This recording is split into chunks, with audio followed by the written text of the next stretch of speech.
Hi, this is Bob Jones, and welcome to this short video. The Revere Copper Site produced uranium materials in the 1940s and the 1950s. The company was a subcontractor for the Manhattan Project, which developed the atomic bomb during World War II. This site on the Detroit River was used to produce radioactive materials during World War II. Partially collapsed into the river on November 19, 2019. The site, known as the Detroit Dock, was located next to the historic Fort Wayne and leased by Detroit Bulk Storage. Due to the timing of the collapse, the spill went unnoticed to many responsible state and federal environmental agencies.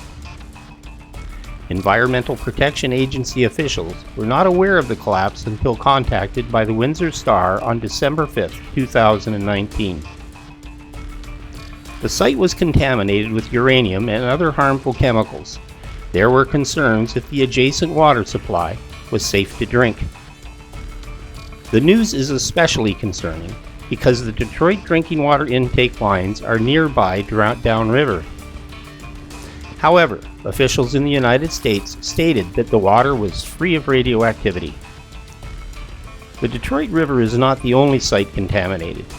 Oak Ridge, Tennessee was involved in the Manhattan Project, and contamination is suspect in causing cancer in their citizens. Oak Ridge, Tennessee officials also stated that the water was free of radioactivity. In early 2020, the city of Detroit sued Revere Copper over dock restoration and improper storage on the site and slapped the firm with tens of thousands of dollars in fines. Almost 2 years later, on November 26, 2021, another portion of the site collapsed into the Detroit River, raising concerns about the safety of the adjacent water supply once again. There are two raw water intakes in the Detroit River, one several miles upstream and the second several miles downstream on the Canadian side of the Detroit River. As of June 2023, the Windsor Star reported that Windsor is reassessing citizen safety and dismantling the site. Controversy continues to brew following the revelations of repeated shoreline collapses into the Detroit River of the contaminated property. While there were concerns about the potential health risks associated with the radioactive spill, the search results suggest that no excessive radiation levels were detected in and along the Detroit River. The question is, the contaminated site has been there since the atom bomb was dropped during the Second World War. Do you believe we are being told the whole truth?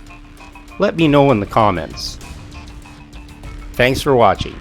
This is Bob Jones, and I will see you in the next video.